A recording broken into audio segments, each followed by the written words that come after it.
And now is my pleasure and it's my honor to give the floor to Ambassador Cevik. He's the Chief Monitor of the OSCE Special Monitoring Mission to the Ukraine. Ambassador Cevik, you have the floor, please.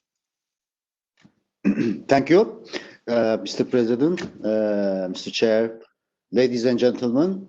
Thank you for inviting me today for an update on the work of the OSCE Special Monitoring Mission to Ukraine in the context of the ongoing pandemic. Thank you also for organizing the meeting. It is important that all relevant OSCE actors stay in touch despite the current challenges. I'm also pleased to be together with Tula, Ambassador Tula, Director of CPC in this important event. In my intervention today, I will focus on the following issues: the security situation and its impact on civilians in eastern Ukraine, security incidents involving SMM, freedom of movement of the mission, and mission's response to COVID-19 pandemic.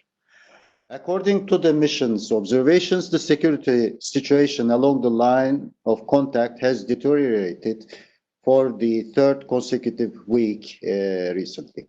The trend is all the more concerning in the light of the reports of civilians, including children, falling victim to the violence. It shows that violence continues despite the current pandemic, and that the commitment made to a full and comprehensive implementation of the ceasefire has yet to materialize. I hope UN Secretary General's call for global ceasefire will be heard in eastern Ukraine.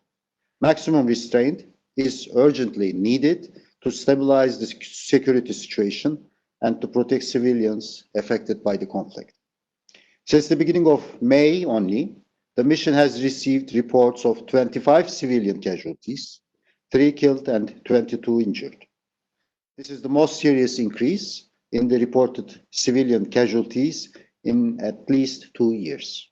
The mission has confirmed 9 of these cases, including 6 children, and is currently following up on the other allegations. Even with the challenges linked with COVID-19 and the reduced resources available to the SMM during the pandemic, the mission remains dedicated to corroborating civilian casualties.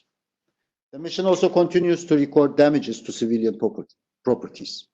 Despite the responsibility of the SAIS to distinguish between civilian and military objects, heavy weapons are still observed near populated areas and civilian infrastructure.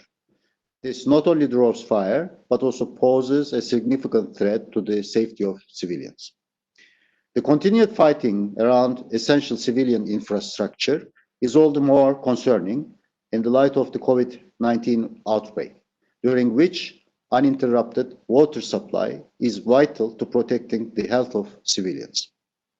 Another humanitarian concern is the closure of entry-exit checkpoints in response to the pandemic, which has added the hardship for civilians who cross the contact line. The SMM continues to receive a high number of requests for assistance from civilians seeking to cross for humanitarian reasons. In recent cases, the request came from people seeking to reunite with family members, continue medical treatments, or return to their places of residence. Each case has been referred to relevant interlocutors, and the SMM will continue to monitor the situation closely. The need to cease fire and stabilize the situation was also my message this Wednesday in my role as the coordinator of the working group on security issues of the Trilateral Contact Group, which has continued to meet through VTC during the COVID pandemic. Discussions in the working group have focused on the measures set up by the Normandy 4 leaders: ceasefire, disengagement, and mine action.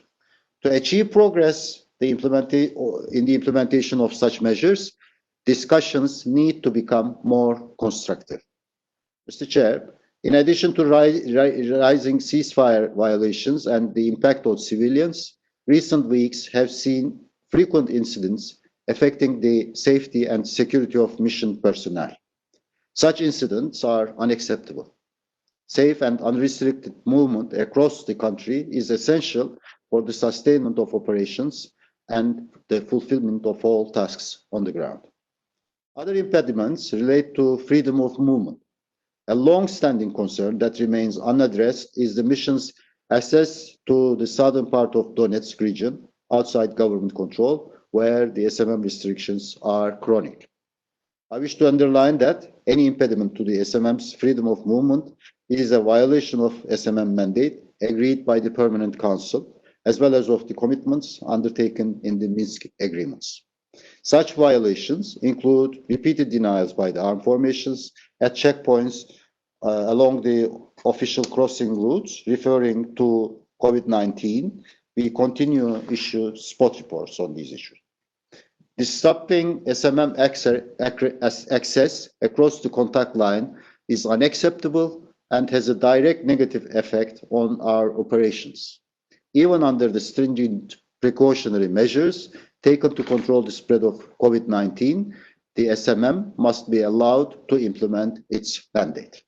Mr. Chair, this brings me to my last point, an update on COVID-19 and the mission's response.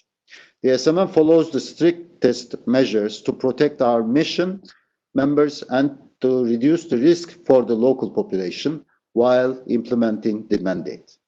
A part of our mission members have been repatriated and they continue to work from their home countries during the crisis period. The remaining seconded mission members continue to work in Ukraine alongside our national staff. Thanks to our dedicated colleagues working on the ground and remotely in difficult environment, complemented by technical means, the mission has adapted and continues to carry out core activities, including monitoring and reporting on the security situation in eastern Ukraine. Despite the current challenges, the SMS has proven its ability to implement its mandate. Mr. Chair, given the need to focus on responding to the pandemic, it is of utmost importance to see political commitment expressed at the highest level being translated into a lasting and sustainable ceasefire in Ukraine. From our side, we will continue to work hand in hand with the chair and the secretariat, as well as with the other OSCE executive structures and institutions to contribute to tangible progress for the benefit of civilians on the ground. I thank you for your attention.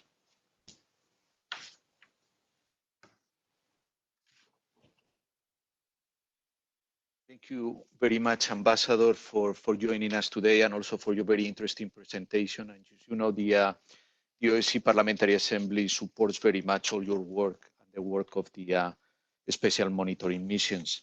Thank you, and Tula, thank you to you also for giving the opportunity to me to be the first. There were some specific points, but I will just I'll merge them all into maybe one statement. As to the IDPs, IDP is one of the most important aspects of this crisis, of course. Madam was right in raising the number of 1.5 million IDPs. On SMM mandate, this is an important priority, and we are following all over the country the situation of the IDPs. We are reporting them regularly. We are sharing the information that we collect and collate with the specialized partner organizations. When and where possible, we are also active in local dialogue facilitation for easing their problems. Solving is a different matter. It is, I mean, very complicated in this period. How to ease their problems is the priority that we are tackling. The violence, yes, it is on the rise. Both on the, when I say violence, it is the ceasefire violations, of course, in our technical concept. We are following it, and it is on our daily reports.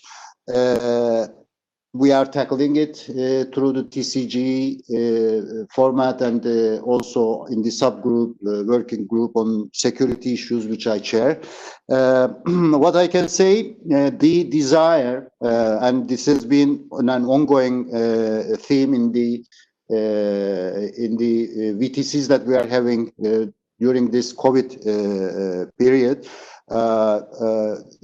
Everybody is willing, but the agreement on the dates for recommitment and the conditions for the commitment, in the jargon that we are using, it is the additional measures.